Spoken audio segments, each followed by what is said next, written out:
The spice must flow. And you know what? I think Alejandro Jodorowsky could have delivered if he managed to make his Dune movie way back in the mid-70s. Let's talk about it.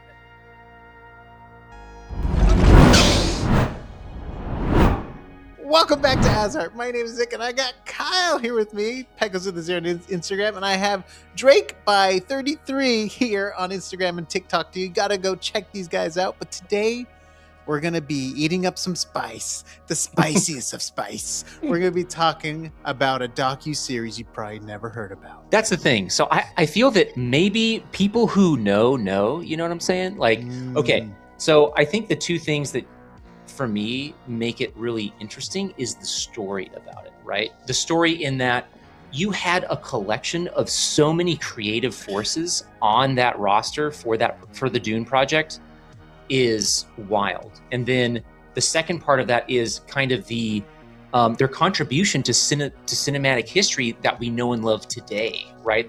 What I would call like the modern era of filmmaking, right? And like those sort of intellectual properties, you know. But yeah, and just as like an outline, what we're talking about, Jodorowsky's Dune. So there was this documentary that came out back in 2013, I think, and it basically talked about Alejandro Jodorowsky, who is this auteur director. He's very much known for almost single-handedly making the acid Western genre, like subgenre, like by making the like El Topo, right? Which translates to the mole, right? I mean, this is a movie where like the protagonist like declares, "I am God," and like shoots a man in the head. Like, it's wild. And he also has his son running around naked too, right? That's right. Yeah. Yeah. And so the thing is that like he also weaves in all of these like esoteric, pseudo religious psychedelic concepts into his films, right? And like, okay, just gonna say, I have seen only one of Alejandro Jodorowsky's films, and it was The Holy Mountain from 1974. I watched that on a gram of shrooms. Bad idea. I'll just say that. Anyone, who knows? Maybe to some of you, that's a good time, right? But for me, I was like, terrible time. It's a terrible time. Yeah.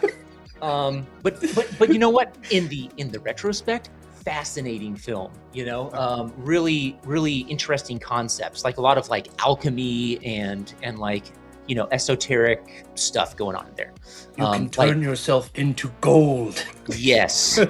Turn your shit into gold. It's, man. And so that is so like that sort of vibe is no different when Alejandro Jodorowsky is like, I want to adapt Dune, this story. And that's the thing, by the way, he didn't necessarily read the book. Like he had people like tell him what it was about and then infer a lot of stuff, right? That was such an interesting point. I'm like, wait a minute, he doesn't even read the book, but he's like, someone told me it was good, so I'm gonna make a movie about it. It's like So I mean, look, I think that with just how Jodorowsky does his films, like he did have cross sections of Dune that I'm like, this I could see fitting into it somehow, like the whole like metaphysical aspects of it all, right? Like the sort of this like the spiritual elements of it, right? That sort of thing. But yeah, I also, Drake, if you had some stuff, yeah, I didn't want to hog the, you know, I didn't want to hog. He loves to hog the spotlight. Just cut him off. I get to talking and then I just don't stop. But yeah. No, I mean this documentary in particular was my introduction to Jodorowsky. Like I saw this first because I can't remember exactly how I found out about it. I think a friend like told me about it and he was like, you gotta watch this. And then I did, and then all the clips of his movies were playing and I was like, okay, I need to watch his movies. Yeah. And then the first one of his films I saw was El Topo, and I saw it at the Frida in Santa Ana. Oh, you did the authentic, you know, experience. That's awesome. Super high. Hey, like I said, the authentic experience. Yeah, it was awesome, but I had no idea what to expect, and I left the theater in complete awe because I was like, "What the hell did I just watch?" And then sometime after that, like I wanted to watch Holy Mountain because it was the one I was the most interested in. And then I eventually did watch it, and that's even crazier than El Topo is. Because whereas like El Topo is more of like a straightforward narrative, sort of, in terms of Jodorowsky films, like the Holy Mountain is just batshit insane because it's the hardest one to follow. I've seen not all of his films, but a large majority of his films. It's definitely the hardest one of his films to actually follow because he throws so much at you in that film. And like, I think if he was actually successful in making Dune, it probably would have been a spiritual successor to the Holy Mountain. In a way, like a sci-fi version of the Holy Mountain. Yeah, I mean, like, and that makes a lot of sense because, like, in the documentary, Jodorowsky was like, I want this movie to, like, awaken the world, right? Like, he wanted it to have a transformative, like, effect. Like, yeah, he mentioned, like, Messiah a couple times, too. Yeah, he said he wanted to make a prophet, not a movie. Yes. Yeah, that's right. Yes. Yeah. Exactly. And he wanted his son to play Paul Atreides. Right? Yeah. Brontis Jodorowsky. And then he was almost like, he said he was like molding him to play him too, right? Yeah. He had him training for like, I think I have my notes here, 7 days a week for 2 years in just like martial arts skills. Oh, okay. So he wasn't training him in the voice. No. Hey, I wouldn't be surprised. Okay. Dude. But yeah, so like, I mean, that kind of gives you kind of a level of like dedication and like sort of like, I would say creative fervor that Jodorowsky has, is that he's willing to like take his 12-year-old son and be like, you are going to be training under this person who is a multiple martial arts master. Yeah. And you're going to become, a hand-to-hand combat machine. Specialist, right? yeah. Yeah, specialist. And it's like, dude, like that's 12 to 14 years. Like those are some formative years, you know, and like it's all in the service of trying to bring about, as Drake was saying, bring about this profit that is this movie, this cinematic experience. Yeah. So, I think one of the most interesting aspects I think about this movie too is that I don't know how true it was, but if you look at the storyboard book, it's this fat, you know? So that thing's a tome. I would love, like that's a dream of mine to actually be able to see it in person and flip through it. But I guess at some point in the documentary he says that it was going to be like 24 hours long, and they're like, you can't make a movie 24 hours long. Honestly, if this would have came about in the age of streaming, might have been possible as a series, perhaps, right? It probably could have, yeah. But would they have taken the risk with this director?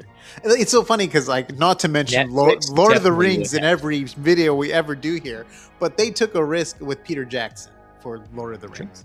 Like, come on, like you look at his film before that, you know, it's like horror films and all this stuff, and then he makes like the most epic movie of all time with VFX, and it's just like, wait, what? Like, this guy had the vision for this? Like, that's my crazy. boy had it in him. All right. Except for the Hobbit films, but not going there. But I'm just kidding. No, I'm just kidding. Yeah. Alive, yeah.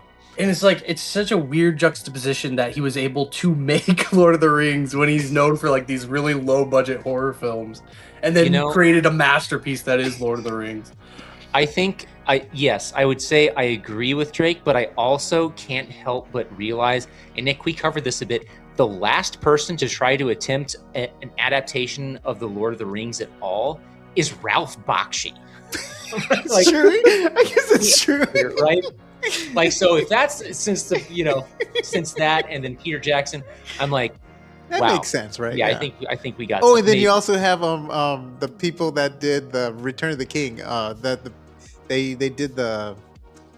Oh my gosh, what was it? It was like Frank and Ralph or whatever, the animated studio. Oh yeah, the Oh gosh. yearly predecessor or the predecessor to Studio Ghibli, right? Yes, For it the- is. yeah. Yeah. Yeah. It was the predecessor to Studio Ghibli. But back to the spice. Yes. Well, we're going off in the different tendrils of Yeah, the, and just of so the everyone mind. knows, we have done extensive deep dive videos on Dune on this channel, from the spice to the voice to the space guild to every house. Well, at least the 4 major houses, right? We've covered the spider people. Can you help me out there? I don't remember the name of the spider people. Wait, the spider people? There was that one group where they like experiment to themselves and they had become Oh, like spider. the Ixians? Yeah, there you go. Yeah, Perfect. Okay, yeah. Okay. That's why I keep Kyle around. Either the Ixians or the Tleilaxu. Yeah, I think it's one of those complicated words I don't know how Yeah. to pronounce.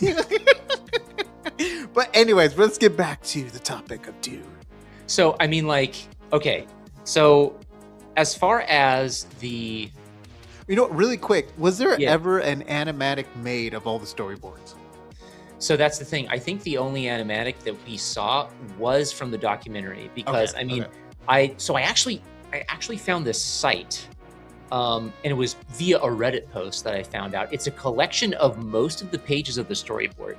So, it's really interesting because you can see the actual panels that they took and then did like the animations, like the animatic sequences for those. Right. So I'm like, okay, that's cool. Like they remained true to it, right? In a But lot did of they these do that drawings. just for the docu-series? I mean, that's my assumption, Okay, cool. right? Mhm. But yeah, Yeah, it does make it a little more engaging. Yeah, I think that's all we really have. Like, I don't know if you're familiar with John Schnepp. No, He's he was like the lead director on Metalocalypse, but he did a documentary about the death of Superman. It's called The Death of Superman Lives, like the Nick Cage Superman movie. Where He took an inspiration he was from supposed this to fight a documentary to spider, make right? that. What? Wasn't Nick Cage Superman supposed to fight a spider or something like Yeah, that? yeah, he's supposed to fight a giant spider in the end, which ended up becoming the spider in Wild Wild West. That's right. Yes, Spider of Wild West.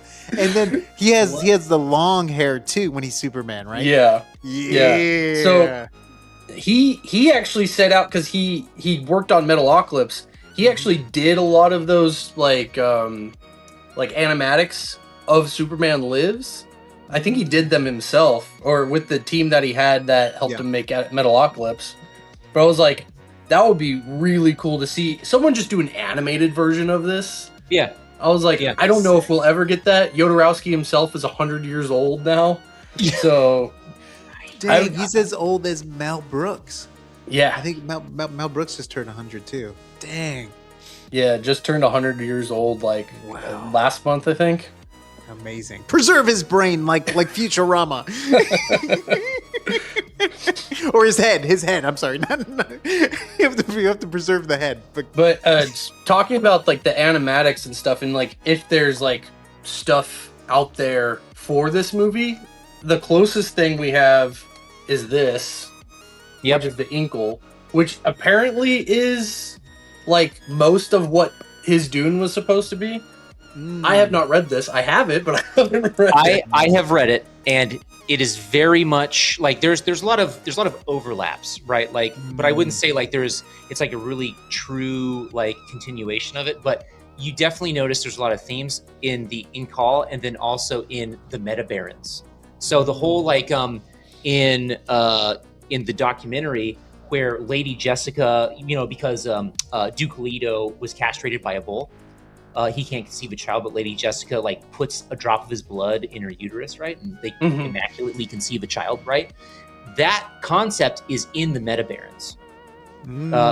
So even though it didn't live to see the light of day in the cinema, like it is as a concept in the story with that graphic novel series.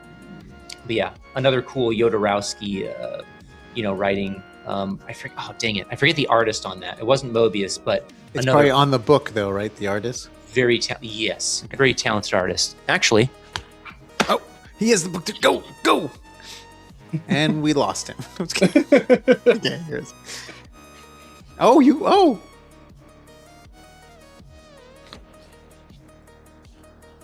Holy crap, that thing is thick. Yeah. Ah, yes, Jimenez. Yeah. He just reads it daily, you know. It's like a Bible. It's huge. It's a Bible. It's huge. It's a tome. It's huge. By Jimenez. Oh, dang it! I'm gonna get the artist. It's all right. Take your time. Yep, that's right. You can cut this. I have the Artist. power of editing. Juan Jimenez, yes, who is. I have definitely seen his other work as well. Like Juan Jimenez, another like that's the thing. Jodorowsky seems to like just like see the visual talent and be like, I want to work with you, and they like he is convincing enough to like, yeah, all right. Yeah. And it was a trip too, because in the docuseries early on, he went to, I forget the VFX artist's name for the Space Odyssey. Dan O'Bannon. And he was kind of like, this isn't my guy. No, it wasn't. It was Doug Trumbull he went to. Right? Right? And then he was kind of like, this is my guy kind of thing. Yeah, because he was looking for those kind of like cult followers. Holy warriors, I think he said, like was his term for them. And I'm like, all right, and yeah, like, because look, like, I think Jodorowsky has this thing where he has the concept in his head, and then he has the reality where he meets the person, and that's where he gets the ultimate vibe check, and he's like, nah, actually, we're not gonna jam. He said he's not. He's like he'll make a very technical film, but he won't make a spiritual film. That was definitely like the aim of Jodorowsky for this. He was setting out to like change humanity with this movie. Yeah. Which a book he's never read. Well, that's the thing. I mean, like, I think also Jodorowsky knows what type of energy he wants to put out into the universe, right? And Trumbull wasn't it, you know. And I mean, Dan O'Bannon, didn't he later do the visual effects for like, was it Alien? Like he became like a very big name, right? Yeah.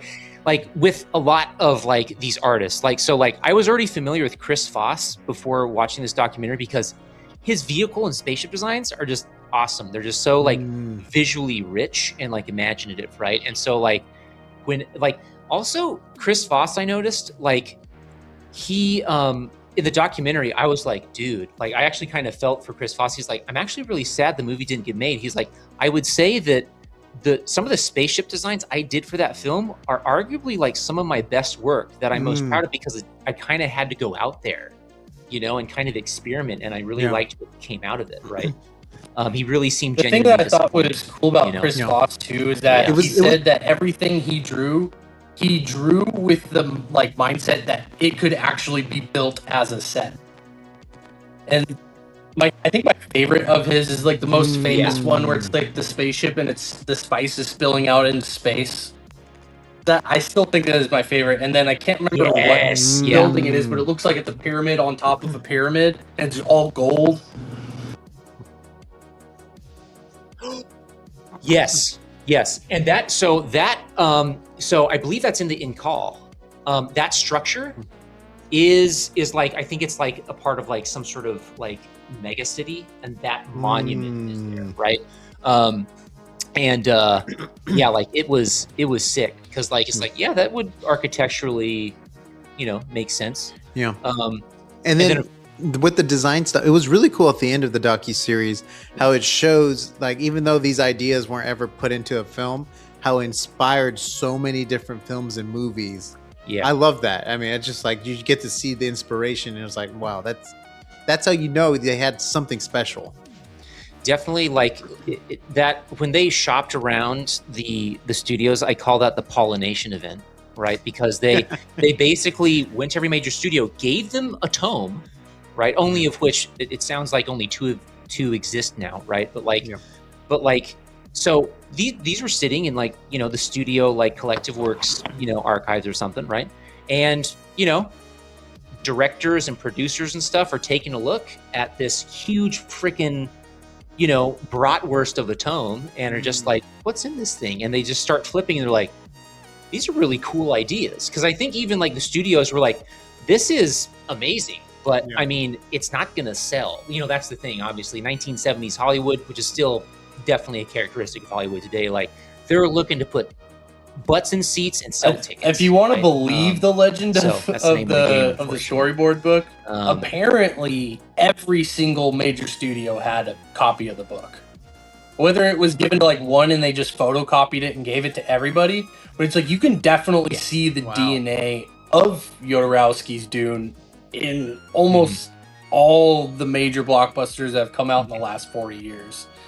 Like, the most telling one was probably Prometheus, with that, like, the ship looked like his Harkonnen castle, basically. That was, like, one of the coolest ones. That was one of those, like, mind-blowing moments for me when I first watched this. I was like, there is no way. I don't believe anyone about anything anymore. I was like, what is real life? I was like, is every single movie just taking from Jodorowsky's Dune?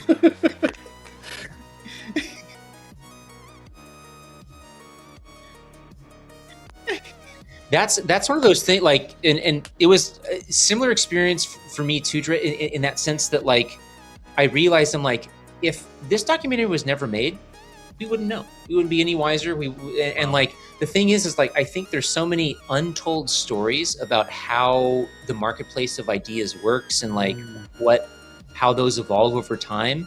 This offered a lot of insight into that, right? And you kind of see like, dang, yeah, like, you know, art is like the art scene, just like language, is heavily art inspires art, other right? Artists, like, right? And just you know, those ideas can last. Talking a little, because I know we're talking a lot about the end of the documentary, but there's talking about just like Hollywood taking things from his movies, where he's talking about the long shot he wanted to do at the beginning, where it's traveling through space, through the galaxies, and passes by the ship with the spice falling out, and there's battles and all that sort of stuff.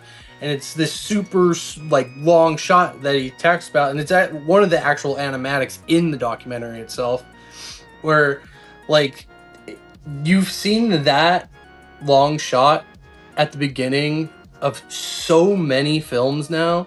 Like, one that pops out to me is the intro credits for Spider-Man, the Tobey Maguire Spider-Man, the intro credits for Fight Club, the intro credits for Fight Club. There's like countless intro credit scenes that basically took the idea in and of itself, just that really long tracking shot through a bunch of garbage, basically, or through like a telephone, or through spider webs, or whatever it was. My first introduction to that sort of long shot scene was the Men in Black in the ending credits, where it zooms out to the, you know, in the other beings like playing marbles with galaxies and stuff like that. Even the beginning where it's like following the dragonfly. Exactly. It smashes on the truck's window. And like, I think like kind of like, I want to kind of follow with what Drake was saying about like more towards the beginning of the documentary, in that like, just thinking about, so when Alejandro took this on and was like starting to collect his holy warriors, right, for this, right? You know, he was like in his 40s, right? And a lot of these people like in his like creative team were pretty young, right? They were like coming into their own as like, you know, forces to be reckoned with in their respective, you know, disciplines. And I mean, honestly, you know, going back to Trumbull was a little bit older, perhaps, and like perhaps a little bit more conservative in like taking risks. And like when you're younger, like I know definitely in like my 20s, right? I was just more like, you know what, let's just do it, man. Like, let's just go for it.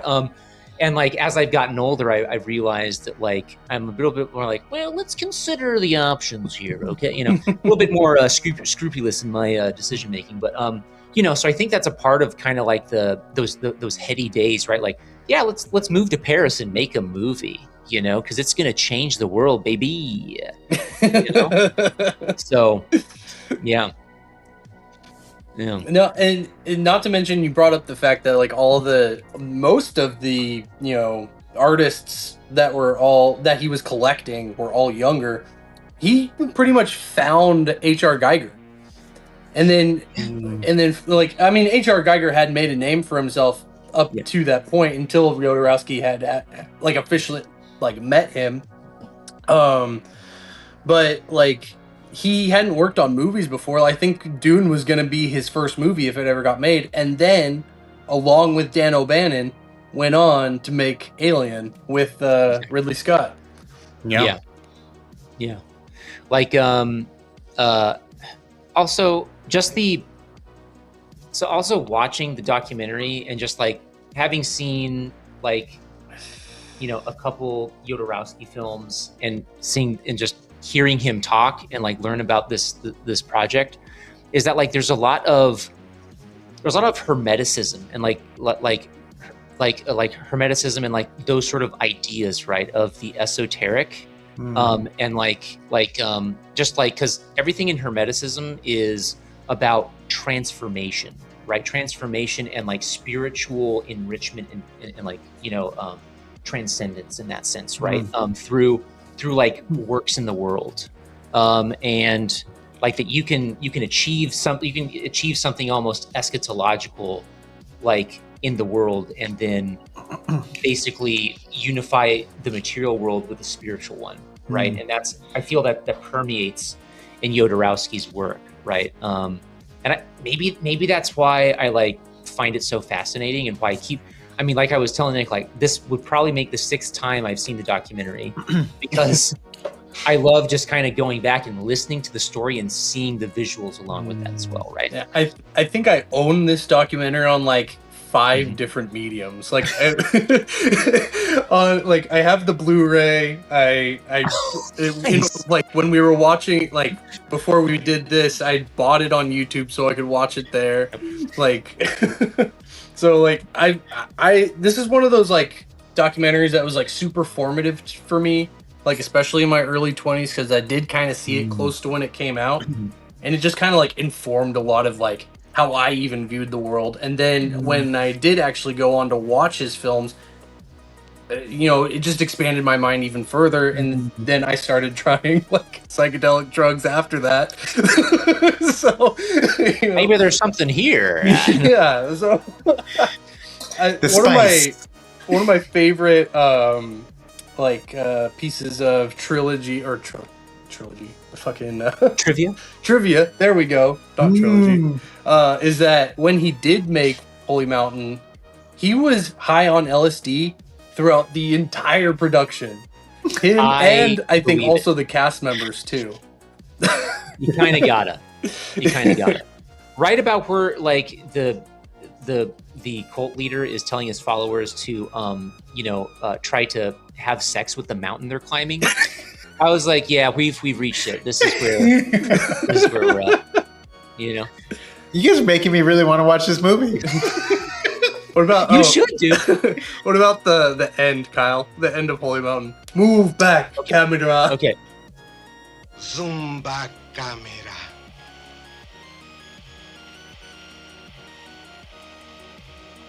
Yeah. Like he just goes like, guess what? Fourth wall, you're in this too.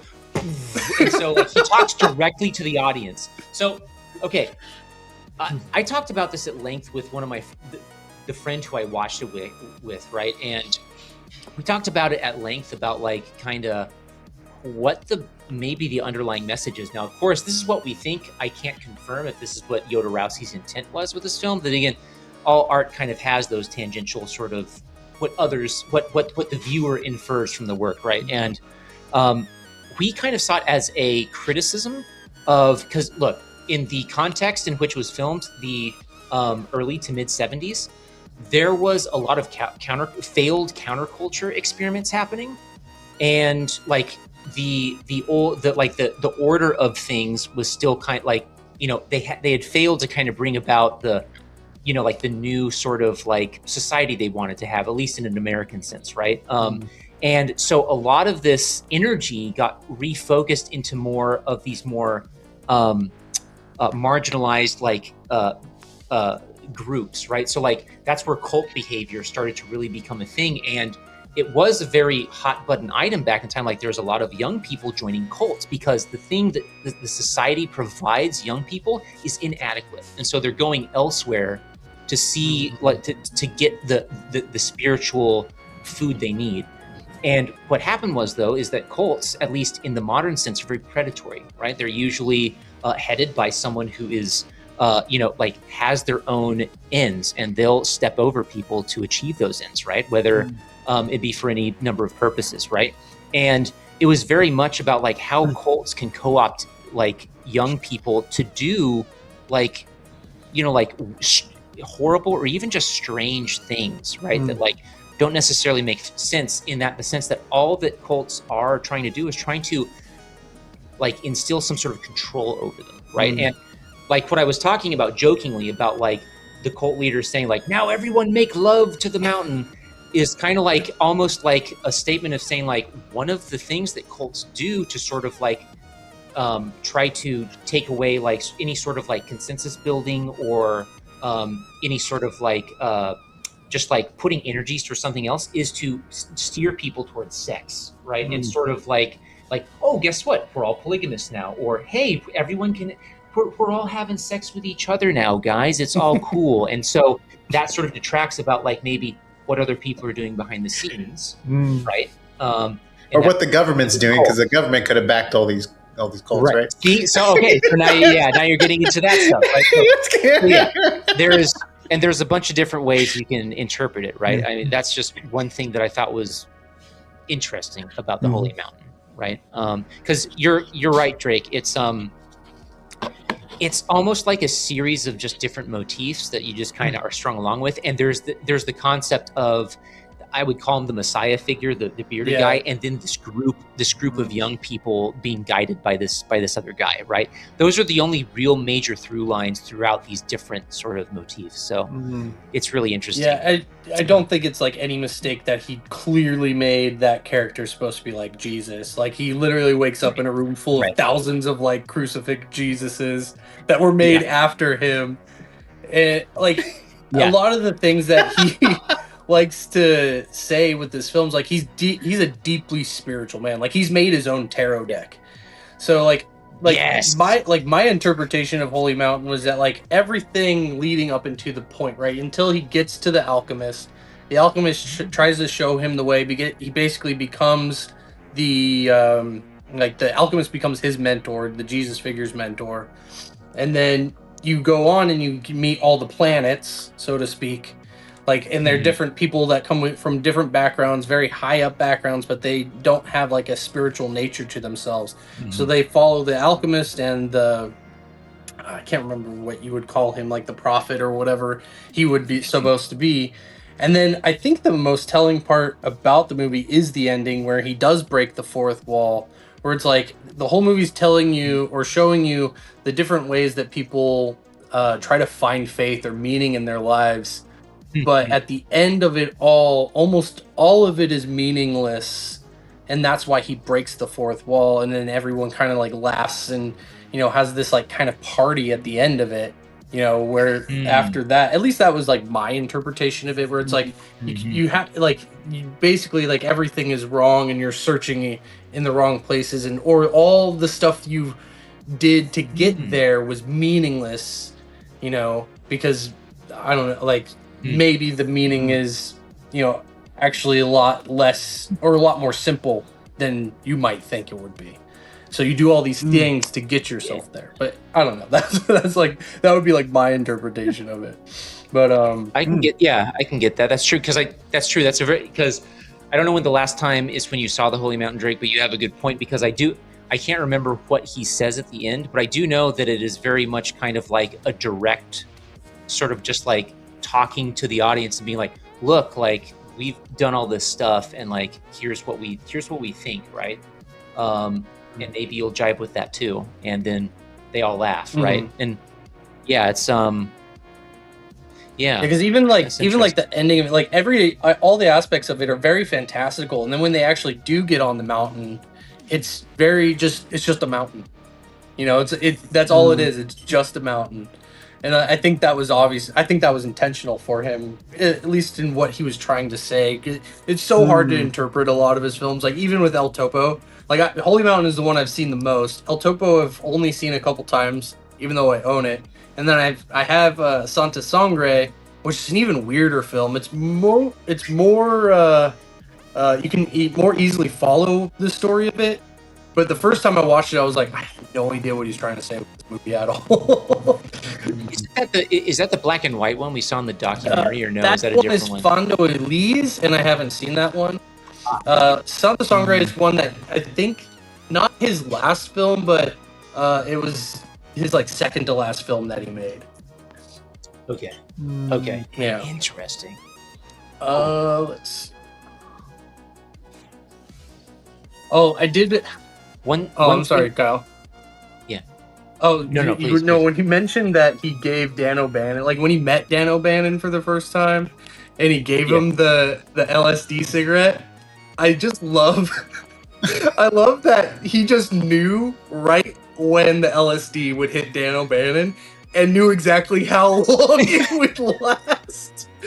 He was like, just like that. He's like, okay, you're hired.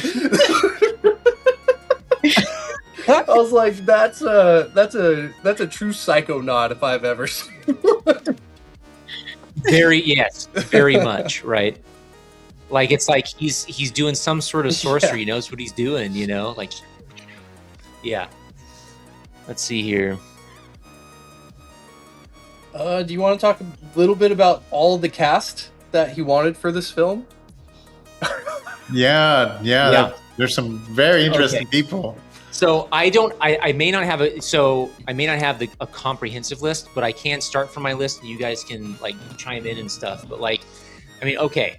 So we have Alejandro Jodorowsky, who's the director and is the primary scriptwriter from what I understand. And then we have Michel Sudil, right? Who I'm probably butchering his French name, but he was the main producer on this, right? He was also in the documentary a lot. And then there's Jean Giraud, right? Also known as Moebius. I was already a fan of him before that, before this documentary, so I was like, no freaking way, dude. He was the primary storyboard artist and character designer. Then you have H.R. Giger, who was the primary concept artist for the House Harkonnen, because that was one thing I liked about Jodorowsky is that he, in his music and in his art, he tried to get specific artists in capturing the vibe of specific factions, right? That was really interesting. And then Chris Foss was the primary spacecraft and vehicle designer. And then you have Dan O'Bannon, head of visual effects and supervisor. And then for the cast, like the actors and stuff, you have Salvador Dalí as the Mad Emperor Carino. You have Orson Welles as Baron Harkonnen, probably best casting right there. You have Mick Jagger as Fade Routha. So Mick Jagger as Fade Routha. I'm sorry, no shade to Sting, but it would have just been a better Fade Routha pick at the time. That's right, Sting. David Carradine as Duke Leto, right? An amazing actor in his own right. Geraldine Chaplin, who was going to be the Lady Jessica, I believe, was that, and correct me if I'm wrong, was that Jodorowsky's like girlfriend? No, it was Salvador Dalí's girlfriend. Right? His muses, yes, that's right. And then you have Brontis Jodorowsky as playing Paul, right, who is Alejandro's son, right? So that's all I had for that, right? I'm sure I missed I think you hit all the ones that were like actually mentioned. Was Duncan Idaho? Okay. But there wasn't a casting for Sir Duncan Idaho, though, right? I don't think they mentioned it in the. Wait, did you see the documentary, Nick? I can't. Did you watch it? Yeah, I watched it. I just can't remember. I've only watched it once. There is a lot. There is a lot. I can't. I know. I could have sworn they still trying to retain did it all. Cast Idaho, but I can't remember who they said it was. Okay, it's fine. I was just curious. One of the names that I've always been like, that's the name of that character. I also all the like character names in the books. in the storyboards where he's training with the sparring droid. That is typically a scene reserved for Gurney Halleck in the books. So that's interesting. I'm like, maybe there aren't certain characters that don't exist in Jodorowsky's interpretation, right? Like maybe Gurney Halleck isn't in there, you know? Yeah. Then again, I haven't gone panel for panel and seen different characters that are introduced. But you know what's funny, Kyle? When I saw that robot design, it reminded me of your animatic that you made for the channel when you did the robot uprising. Were you inspired by that robot design by any chance when you drew that? Was it the one where he's holding up the head of the robot, or no, the sparring one? So remember how there's like the sparring robot in the storyboard? Yes. Yeah. Anyways, you drew robots in the robot uprising when you were telling the history. Okay. And it just inspired me.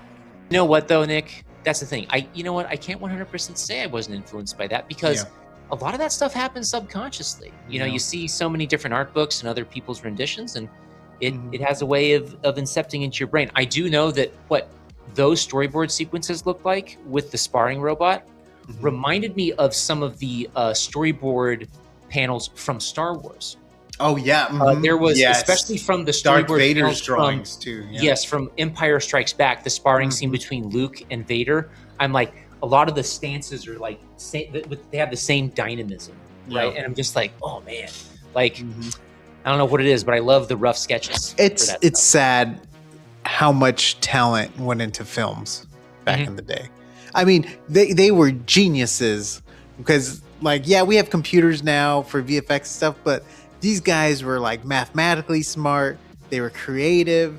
Like, even if you go back and you watch the effects they did on Star Wars and the rigs they were building to the thing has to move the same way every single time because we're going to shoot it 5 different ways. We're going to layer it. It's just like, these guys should have been building actual spaceships to go to different planets. Like, these guys are so smart, and it's just, and now no offense, because I'm one of them.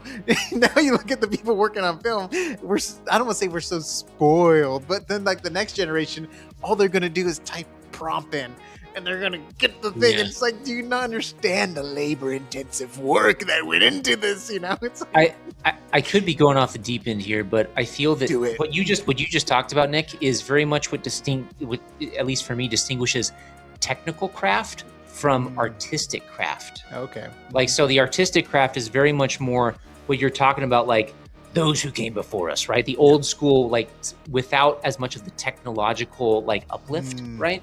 And now what we're experiencing is kind of another revolution in that technological aspect. So you don't see so much as the artistic craft as so much you see the technical craft and how we manipulate the software and machines that like make these new sort of experiences possible. Oh, Kyle, you are a silver tongue. The way you can just convince me. Yes, sir. Anyways, back to the spice. Speaking about the cast, I did want to bring up that Jodorowsky wanted he wanted different musical groups for each of the planets. Yes. Oh, that's right. He wanted, Pink Floyd for House Atreides, and then a European band called Magma for House Harkonnen, which I am not familiar with Magma. The only thing I remember from that is H.R. Giger saying, like, when he went to a concert of theirs, he felt like Christ on the cross. I was like, damn. Like, I'm kind of jealous. Like, that's quite an experience. Like, as a musician, that's got to be like one of the best compliments to receive. Yeah, I bet if someone said that to you, you're like, wow, I don't know if I could. I would probably judge every piece of music I wrote for the rest of my life.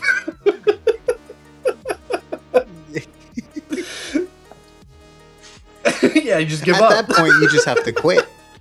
You're already on top. It's like, I always thought about, like, if I was a baseball player, if my first time up to bat I hit a home run, I would just walk off and never play baseball again. I was like, that's a perfect record. Time to rest on my laurels. I'm good. I'm 1,000. Like, Drake, maybe this is in your notes because it's not. I know it's not in mine, but I just remember it from the doc. Is what was the band that Jodorowsky approached, and like the way like their meeting went, he was just like, nah, like you guys aren't it, because they were eating was Pink burgers Floyd or something. So like he met Pink Floyd, and they were just like, oh hey, and kind of like blew him off a little bit, and he was like, they were just all eating Big Macs. Yeah. And then he yelled at them. He's like, how can you not want to be like, how can you not give me the attention I want? You are just sitting here eating Big Macs. I am trying to make the movie that will change all humanity. And then they sat and listened to him after that. And apparently it went well. That's at least what they said. Yep. They said, okay, we'll do it. After he scolded them.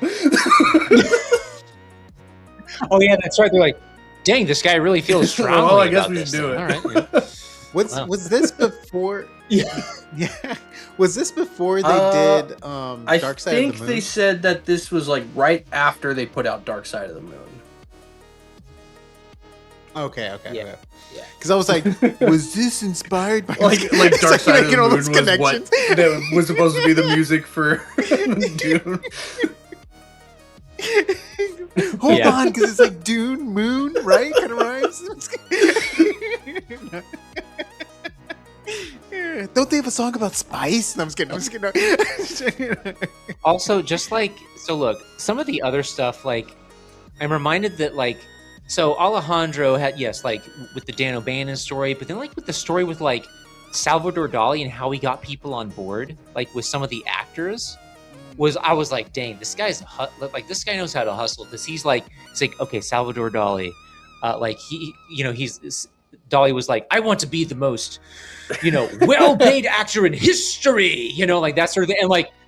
And like Jodorowsky's like, and like he like talks to the, to Seudo, right? And he's like, can we do that? He's like, well, how many minutes are we planning for the Emperor to be on screen? And he's like probably 5 minutes tops. And he's like, and Jodorowsky, I'm like, honestly, great resourcefulness. He's like, well, we'll say, like, okay, Salvador Dalí, I will pay you by the minute, and you will be paid $1 million. And that does technically, like, suffice Dalí's requirements, right? So it's like, boom. He doesn't tell him how much screen time he's going to get. So, and then the other one was Orson Welles.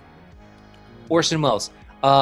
Say what you want about his personality, but the man loved his food, right? And Jodorowsky was like, I'm going to play into that. I'm going to, like, he went to the restaurant. He knew that he frequented it. And look, remember, this is all before the internet, right? So, like, he had to, like, do the footwork and be like, all right, ask around, like, talk to people, like, where can I find Orson Welles? I know he's in Paris sometimes. Like, where does he go? And, like, they're like, oh, you can find him here. So he goes there, and he's like, that wine that he's drinking, get me a bottle and send it to his table, right? And then, like, that is what got his foot in the door with, like, he's like, okay, Orson Welles will speak with you. And he's like, perfect. And he got his shoe in, right? And pitched it to him. And I'm like, just, man, that is a craft I do not possess. And, like, I was just like, kind of like, those are some amazing stories, like, how he got him on board. But yeah. I just think it's because he has no shame. Like, maybe I just think he's just like, like, hey, this is gonna work. Like, he doesn't care about the answer no. You know what I mean? Yeah. Like, he's driven by his artistic purpose, perhaps too. He's just like, anything for the goal I want to achieve. Oh, I was just gonna say that. What are you gonna say, Drake? How much seduction he had to do for Salvador Dalí just to get him on board. Like, basically did like globe trotting. He was like, okay, meet me in Paris, and then meet me in Italy, and then meet me in this other far-off country. It was just like, I think like he went to Brussels to talk to him for like 5 minutes. And it's like, and then he asked him a question, right? It was like one question, and then, like, depending how he answered, because he was like, if I answer it this way, then he's gonna think I'm a fraud. But if I answer the other way, well, then he's gonna think I'm some sort of coward. And then he basically did this weird wordplay, and then Salvador was like, okay, I'll meet with you again, but meet me over there. They are on the same wavelength, I think, at least for, like, sending and receiving those sort of messages, because, like, they must have been on the same ley lines across the board. I know, right? Like, it's like, if we're gonna go to Stonehenge, we're gonna go here. It's like, it's like where all the ley lines are. Anyone with just a little bit more practicality would be like, screw this guy. I'm not gonna follow him to Brussels. What's going on here? And, like, it's true. Like, he kind of understood that, like, Salvador Dalí is operating on a different level, right? And, like, he's tapped into that, and that was that's level. Another great story, about that. Is that all your notes, Kyle? Are you tapped out of notes? I have, oh man, I've got Oh yeah, Jodo is Chilean. Yeah, just like El Topo, an acid western, Hermeticism. Yep, only 2 copies left. Yep, so many things in it ahead of its time. We talked about that a bit. The Holy Mountain, we definitely talked about that. Predates Star Wars, obviously. They mentioned that. Something about that's not right. That is I don't know why I wrote that. It probably has to do with Conan. Yeah. 3,000. Actually, you're probably right, Nick. 3,000 drawings on the storyboards for the storyboard sequences. Costumes and character concepts are awesome. Yeah. The transfer of ideas to other properties that are monoliths of film now. Covered it. The scope was so huge for 1975. That's another thing, right? The technological acumen it would have taken to pull it off and pull it off well for 1975 would have been daunting, right? I mean, there's something you could say about the aspiration for a cinematic work, but actually executing on it is a whole different thing, right?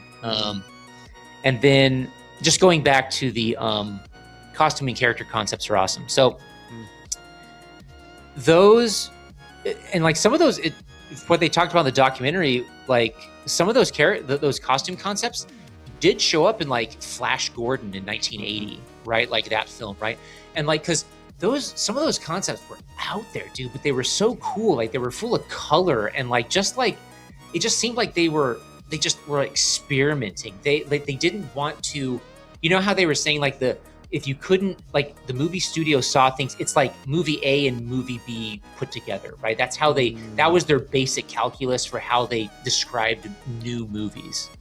And just with the costume design from Moebius alone was just like, they were distinctly the antithesis of that. They wanted to be like, we want to try and like be unique, or at least try to be maybe not original, but be unique and not try to be like other films. Try to be completely our own identity in that sense, right? And I kind of saw the boldness in those designs from that, and that's why when the first time I saw it, that's why I really gravitated toward, because I can't remember the director's name. I mean, he shows up in this movie, but he says like his quote from this movie is that it's the greatest film never made. And like I like to like fantasize about what it would be like had this movie gone all correct, everything he was able to accomplish, every single thing he wanted to do, every single frame. Like, would this movie be just as big as Star Wars? I don't know. Like, could it have been? Like, considering that even like a lot of the storyboards that we see for his Dune like show up in Star Wars, like especially the sword fighting, like with the lightsabers.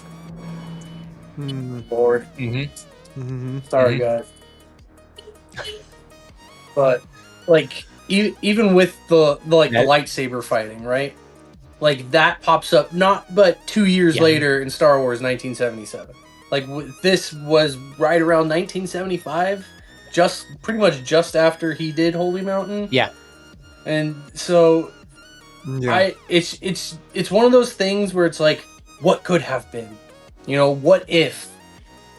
I would like love for one day, like, you know, God willing, if Jodorowsky passes, you know, that Brontes would somehow give the storyboard to someone and see who could do it. Like, even like they don't have to call it Dune. Hell, they could probably even call it the Inkle, and just make it under that moniker. Like, even if they just took the Inkle and made the Inkle, I think it would be insane. That would. I just hope it's not AI that does it. I just like what Drake's saying. Like I do kind of have that energy, like especially for like taking risks in filmmaking. He's like, do it, you cowards. Yeah. I want, even if you fail, I still want you to try. You know, like just. But yeah. That's why. You know, that's why, like, you know, I guess, like for those of you who really like pre-production, and that's what I would say that if I could have like a specialization that I did for my major, in art school, it was pre-production. Like I went in for storyboards, so like I gravitate towards that stuff, like look and design, like for like films, and then all the stuff that goes into before you start actually rolling with the camera and capturing stuff, right? I find that endlessly fascinating. Yeah, I mean, it's one of the best ones out there capturing. I mean, it's kind of a bummer now. These new films don't really have the DVD special features where they show the behind the scenes stuff as like they used to. But the only one that would probably be right there with this one, or if not better, because it covers the whole process, is the making of the greatest trilogy ever made, the extended editions of Lord of the Rings. Like they go through the costume designs and all that stuff too in immaculate detail, to even location scouting. So it's like, this movie's that for Dune, but without the product. And it's like, if you were just to watch the making of the Lord of the Rings and not be able to watch Lord of the Rings, like that is the greatest tease. And it's like, that's basically what we got here. Like if they were like, oh, this guy, and we did this, we had Tokelin's son involved, you know, like all the making of like leading up to the books and all this stuff, like, oh my gosh, 3 movies, cave trolls, this, that, oh no, this, and it's like, oh, but you never made it. Like, what do you why? You know, it's like, oh, sorry, Kyle. No. I was just gonna say that, like, I think at the end of the day, even if it is never made, or you know, I think at least we have this. No, totally.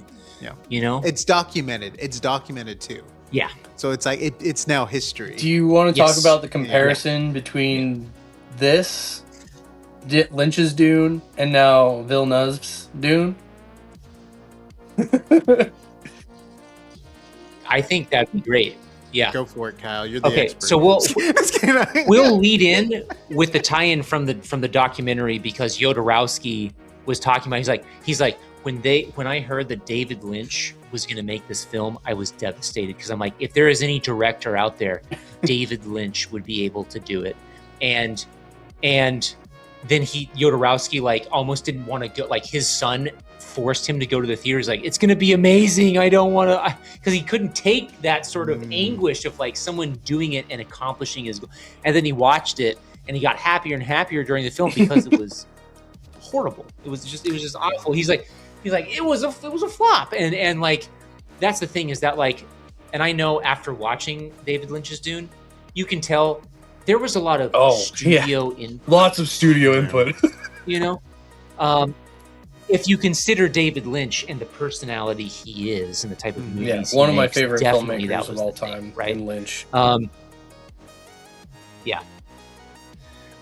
so I think like, look, like a lot of that system can definitely get injected into that artistic process, and sometimes in that case, like especially in like Lynch's Dune case, it kind of ruins the film, right? Because you that competition between creative input and studio input just kind of makes it. I still to this day have not finished Lynch's Dune. It's probably the only one of his films I have not seen all the way through. I don't know what it is. I either fall asleep or I just can't get through it. Like I get to the point where they roll out the worm, the worm that pilots the ship. Can't remember what they call those things. And then I have no memory after that. That's like what I remember up to. Wow. And I was like, a lot of it is like you can see actual Frank Herbert a little bit more in that than you would have with Jodorowsky's, but that's what they were more so going for. They were actually trying to do Herbert's Dune, I feel. Yeah. And it is vaguely, pretty much it's there. Yeah. It's there. Yeah. The whole thing with the weirding modules though, I'm like, all right. And then the whole like inner monologue where he like talks to himself and he looks off to the distance. So that whole thing is interesting. And look, like I kind of don't fault David Lynch for at least trying it, because look, so much of Dune is internal monologue. It's really tough to, because like, I mean, some of the stuff that happens, like if you think about it, happens in silence. and most of it is just them thinking about it as stuff's transpiring, right? So I understand that, but it just always reminds me of Monty Python, and when that character wants to sing in the Holy Grail, it's like, I want to sing.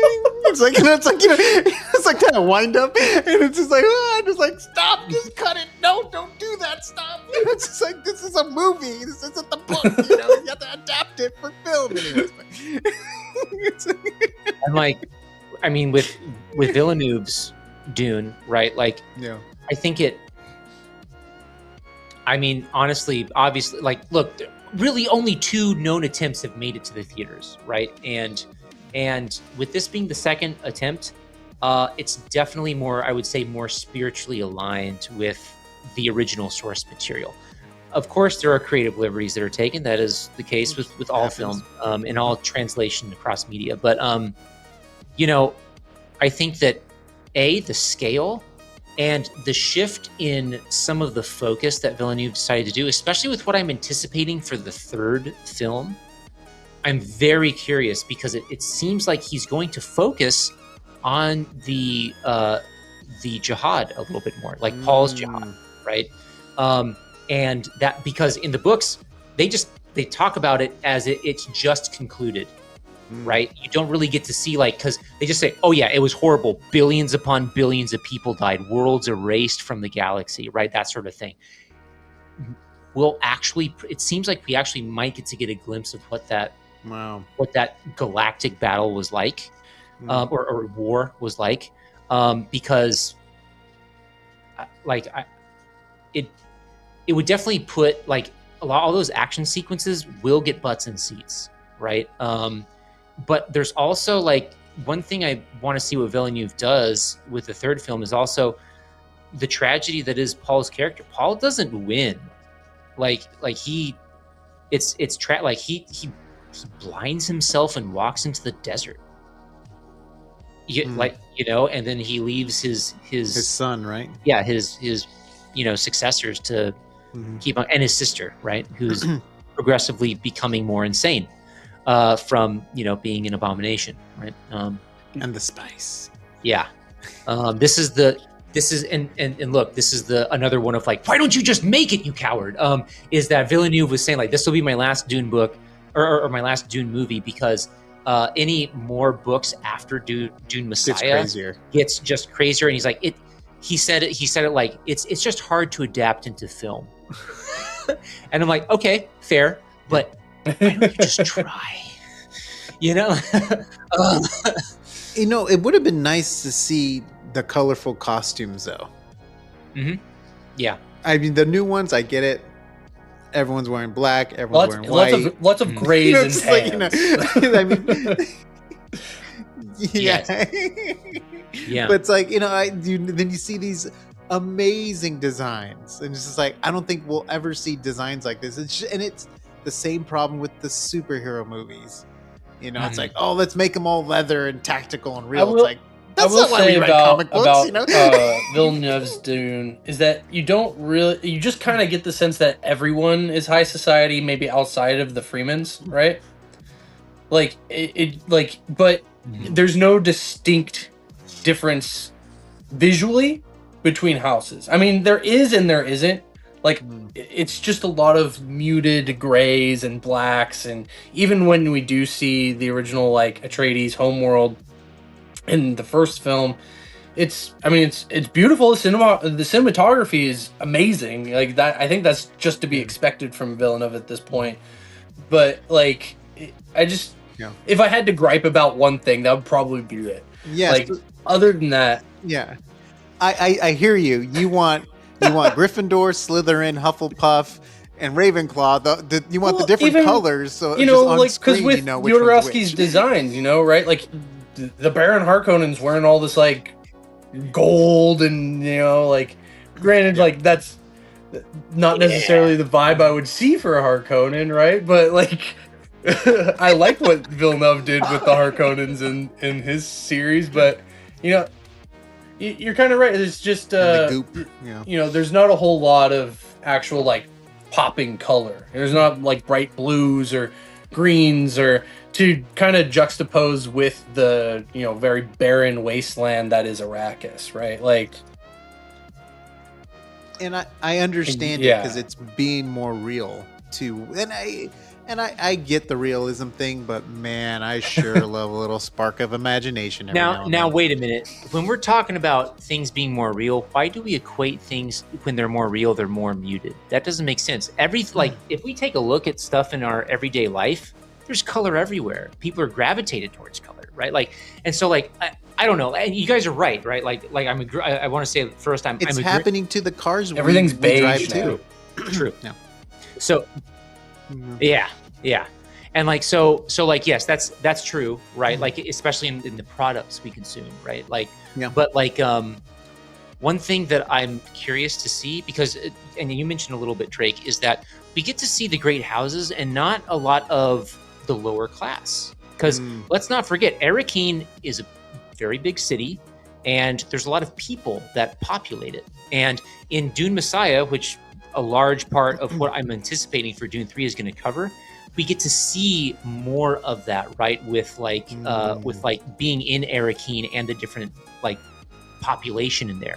I want to see a bustling bazaar scene. You know, I want to see like stuff happening like in the marketplace, like just hectic, frantic city life. You know? Haggling, right? Yeah. You know? Yeah. The jazz, you know, getting high off the Samuta. Kyle, you've actually read all the books. Okay. A lot of them. So I am still on book 4. And that's after Dune Messiah. So I have... Yes, it's Dune Messiah, then it's Children of Dune, then it's God Emperor, then it is Heretics of Dune, and Chapter House Dune for all 6. Yeah. And it's the closest thing we got to an expert. It was like with me and you, Nick, right? Like you've only read like about half the book, right? I don't even read. I do picture books. I'm just kidding. Pop up. No. I've read the first. Kyle tasked me with reading the book when we started reviewing the movies, so that's why I do know. I've only read about half of the first book, so I can say like a lot of the stuff that Villeneuve did, like it's definitely like in there, like with like you said, like a little bit of like creative liberties taken here and there. So do you think, or do you see, Kyle, any influence from Jodorowsky in Villeneuve or Lynch's Dune? That's a great question. Ooh, wow, yeah. Man, I think... And you got 2 seconds to answer. Yeah. It's really hard, right? Because I don't think I see... Man, each director has their own sort of approach that it's really tough. I would say that, sure, like subliminally, if we really look, we might see some influence from those 2 films. But like Villeneuve has made it such his own sort of work that I think it'd be really hard to pull out any of those little tidbits. Just because, like, look, there are scenes that now, like, having seen, you know, the documentary of Jodorowsky's Dune, seeing David Lynch's film, and now this, is that different directors emphasize different things. And one thing Villeneuve, I think, does really well is that he gives me goosebumps in the scenes of what I would call holy terror. He actually instills a vague sense of holy terror in me. Like when Lady Jessica says like you will see the beauty and the horror. That just gave me chills. The hairs on the back of my neck stood up. yeah. And I'm like, that is something that I haven't experienced in a long time from a film, right? And that's something that I feel came out in Dune and Dune Messiah, in the books. So I'm like, that's why I really think that these Dune movies are the best we're going to get in a long time. I'd have to agree with that, for sure. And then, but as far as like influences from the other films, I think that maybe it's a similarity, maybe not necessarily an influence you could draw from, but yes, I would say I agree to some degree that everything is, it's as far as color is concerned, everything is very muted. However, if you take a look at the designs between each houses, they're very different. The Atreides is very angular and very sparse in terms of like how they decorate, how they do stuff. When you look at their armor, their drop ships, and their weaponry, and also I would say the biggest thing is the ornithopters, the dragonfly craft, right? Yeah. You can distinctly tell between an Atreides ornithopter and a Harkonnen ornithopter, and what I would call a Carino ornithopter that Kynes, I believe, came in one of those in that pit, right? The Harkonnens are much more bulbous. They have a lot more like sort of like blacks and stuff, and like have like, especially with their soldiers and their craft, they're just like they look like big bugs, right? Just big. And then, as you were saying, Drake, with the Atreides, they're more angular. They're leaner, right? They're like, all right, we're built more for speed and agility. Where the Harkonnens are more about like, we're here for brute force and defense in that sense, right? But well, he might have been inspired because he did cast Christopher Walken, so it's like kind of casting Dalí. Okay, you know what? Yeah. Wow. No, I can't do Christopher Walken. Here's just a fun question. Villeneuve made Blade Runner 2049. Granted, yes, a sequel. Do you think technically could be a prequel to Dune? Considering that it would take place before the Butlerian Jihad. Totally. I mean, considering that if Blade Runner is in the year 2049 and the Butlerian Jihad happens 10,000 years after that, right? Because that's the thing. Think about the timescale, is that like it's been 10,000 years since the Butlerian Jihad, and then in the extended lore before the Butlerian Jihad, like wasn't it like another like 20,000 years of time because like before you got to that, right? Like because the Dune canon, so to speak, it's supposed to be our own history, right? Like it's supposed to be real world history. Like everything that happened, like because even the Orange Catholic Bible, right, is a derivative version of the Catholic Bible, right? Like, or it's supposed to be. Little differences.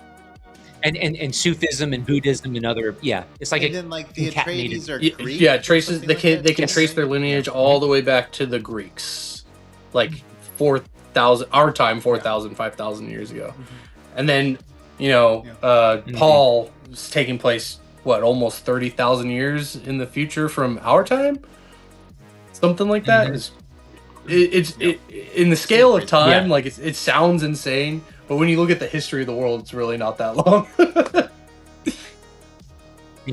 So like absolutely it could, because like I feel that when you do those large time scales, honestly, you could say like that never happened. But once you get towards out those time scales, you're like, well, think about just how long our own history is. How like when we went from like stick and stone to now we have AI, I could totally picture this actually being a reality, that we have to mine some planet of spice to fuel our spaceships. It makes sense. We're almost there, Elon. Get fuel across the pond from another country. Why not a planet? Yeah, it's true. I mean, I know we're getting. Watch out, Mars. We're coming for you, Mars. I don't know if I want to say this because we'd really be getting off the beaten path of Dune, but one of my friends is interviewing at a space another space startup called K2 Space. They want to. Okay, here's what their goal, like what their long-term mission statement is. Wait, can I guess? Is it for that other planet K2b45 or whatever it is? No. Okay. But that's a good inference. I thought I had it. The reason they're called K2 is their aspiration is to make us a Kardashev level 2 civilization. Yes. Are any of you familiar with the Kardashev scale? Yeah. Nice, my man. Okay. Explain it for the audience and me. We are currently at a Kardashev level 0 scale, in that in order to become Kardashev level 1, I believe you have to harness 100% of the energy output of a planet. We're not there yet. Kardashev level 2 is harnessing the 100% energy output of the solar system. Dang. And that's, I would argue, is hundreds, if not thousands of If years we could off even for make us. it. I don't know, right? Who knows? And then Kardashev level 3 is, and of course, this is like orders of magnitude, right? Like Kardashev level 3 is harnessing the entire 100% energy output of an entire galaxy. Wow. Galactus. I mean, this is like Gurren Lagann level. That's like creating Dyson. That's like way before even, or way after even creating a Dyson sphere around our sun. Like that's creating multiple Dyson spheres across multiple suns, billions of suns. Yeah, crazy. So like clearly we have the aspiration apparently, but can we deliver on it? I mean, that's the thing. Long after with those large time scales, you never know. Yeah. But you know, it's going to be it, Chris. If you fly too close to the sun, you're going to get burned. You know, that's why I'm just saying, like the power, right? You know what I mean? This is crazy, but hopefully we will see it in our lifetime. No, I'm just kidding. No, I'm just kidding. We'll see something in our lifetime. That's true. That's a really tomorrow, safe position to have. We will definitely see tomorrow. Hopefully. Any other? I just wanted to mention all the movies. Well, all the movies, the main movies that I feel were inspired by this film. Star Wars for one, Terminator, because even like they did show the robot's vision. It's literally the Terminator's vision.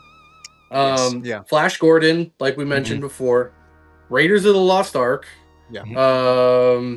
Masters of the Universe, Contact, Prometheus, Alien, or Alien Prometheus. Just some of the ones I mentioned: Fight Club, Spider-Man with their intros. Trying to think of more. I feel honestly, you could probably trace Jodorowsky through almost, maybe, I'll be realistic, maybe 60% of all blockbusters that have come out last 40 years. Like, at least have the influences from other films that were directly inspired by Jodorowsky. You know, in a way, what you were just mentioning, Drake, is kind of a tie-in to the ending of what Jodorowsky's Dune was going to be per the storyboards, right? Like everyone achieves a planetary consciousness and that planet becomes conscious itself and goes to spread, Paul's message throughout the galaxy, right? In a way, like the spirit of Jodorowsky's Dune has permeated. It's funny because I put in my notes the Spartacus ending.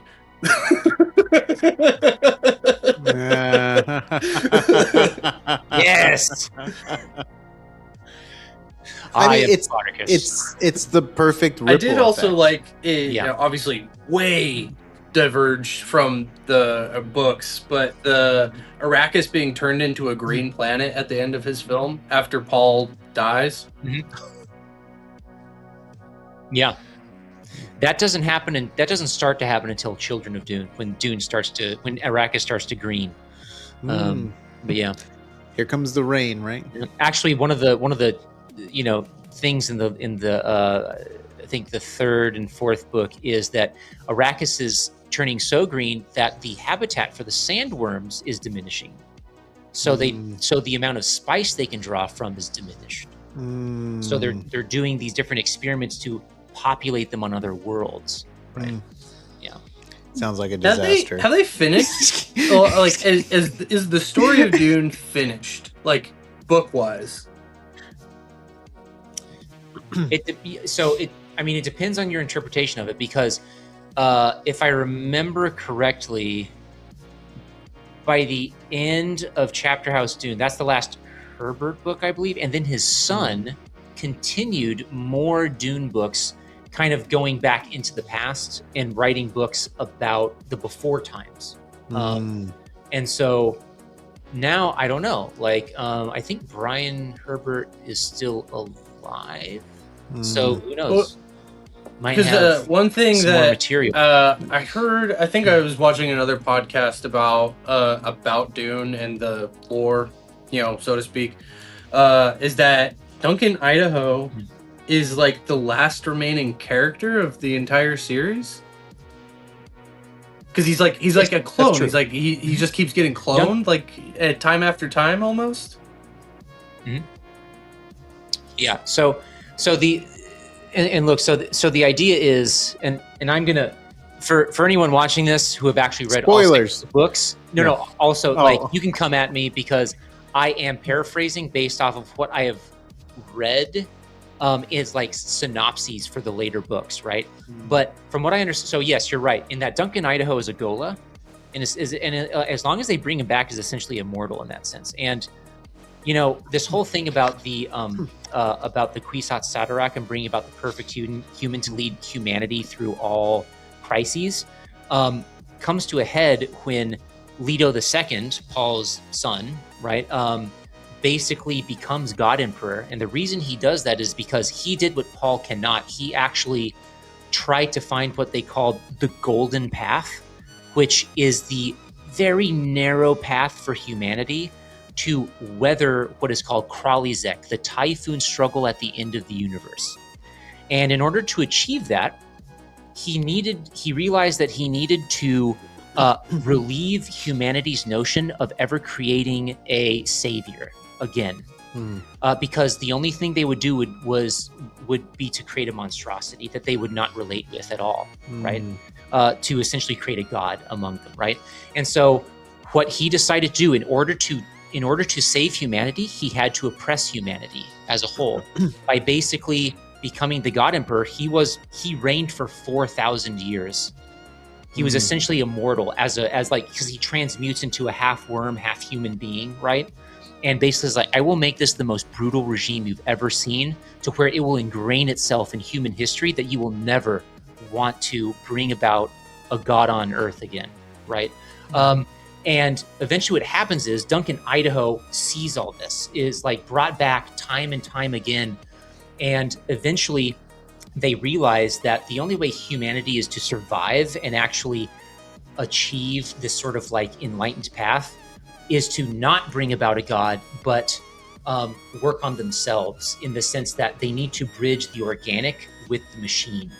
So essentially removing those old restraints from the Butlerian Jihad they imposed on themselves, with Duncan Idaho being the sort of like model for that, because he is Gola with human memories, right? He is a machine that has human thought still, right? So he is still he's that perfect symbiosis, and is kind of like what they would call the true human, right? At the end, because that's what kind of takes humanity forward. So yeah, that's kind of a really weird, meandering way of describing the last 3 books, basically. Just thinking about that is like, holy shit. It's like terrifying, yeah. Like, but just also like weirder it's and just weirder. crazy to think about. Yeah. It's like we destroyed our machines, Yeah. and then wait a second, 15,000 years later, I think the machines are actually a good thing. Yeah. We just got to do things differently. That's all, Yeah. That was great. Guys, we have an hour and a half of material. Yep, that's gonna be fun to edit. Oh, no. We love you. We love you.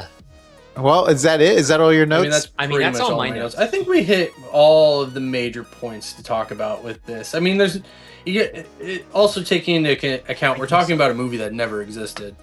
So, like, there's only so much we can talk about. I think the most interesting thing about this is that this almost happened. Like, it wasn't until, like, he tried to start getting all the funding for everything that it just kind of all fell through at that point.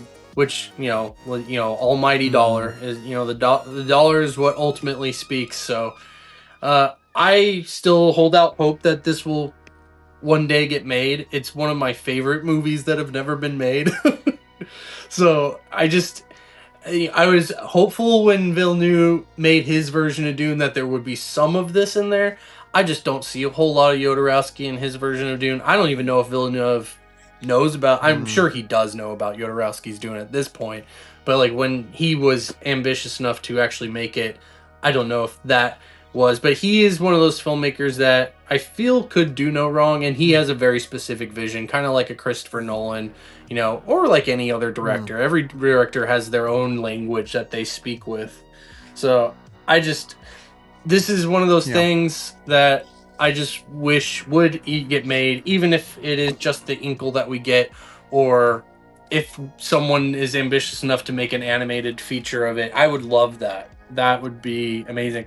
One thing before too is that I did want to mention with Moebius. How I found out about Moebius was The Fifth Element. Yes. That's he did do concepts like for that taxi design shows up in, I can't remember which of his I think it was a comic, or I don't know if it was a comic or it was a concept art that he originally made, but that taxi does show up, I think, in the Valerian series, if I'm not mistaken. So like Oh, I think you are right. Gosh, yeah. Valerian, I liked it. Yeah. Oh, hey, to each their own, yeah. But yeah, no, that's really interesting. Like, I mean, also, I've been meaning to try to, in order to read another graphic novel or collection of comics, really would like a collected works of Blueberry, which was Moebius's Western series that he did work that he did the art for. It is so good. Okay, so like if you think about like the just the visual acumen he has for his sci-fi stuff, the Western stuff is just so embodied. It's so good. Like just the posing is so dynamic. You feel like you're in this environment, so really good. I recommend it. But yeah, nice. Thank you for joining everyone. This has been As Art. Thank you, Kyle. Pecos with a 0 on Instagram. Thank you, Drake by 33 nice to meet you on too, TikTok, nice meeting you, Instagram, Drake. all social medias. This was fun. We went deep, and Drake was like, "Please, I want to talk to Kyle about this." I'm like, "I can make it happen. I know the guy's phone number, so we can make it work." Thank you guys so much. We will be back with more content coming up on this channel too. I know we're getting our muscles all warmed up and we're getting back into it. We're getting that. We're gonna take off the training wheels soon, and we'll be back on our bike, fully riding, hopefully. But until then, enjoy these videos this is a doozy. I like this conversation. Thank you, Drake, for the topic. This was all Drake. He came to me with the topic. I was like, what are you talking about? I had no idea. I think we talked about it in our last video. I'm like, what are you talking? He's like, dude, it has to be the next thing. I'm like, let me ask Kyle. And then next, like, have you ever heard of Jodorowsky's Dune? I'm like, you're like, I can talk about that in my sleep. Hold up a sec. I just have I, hold my beer. Yeah. And my shot. And very my excited. Thank you guys so much. We'll see you on the next As Art.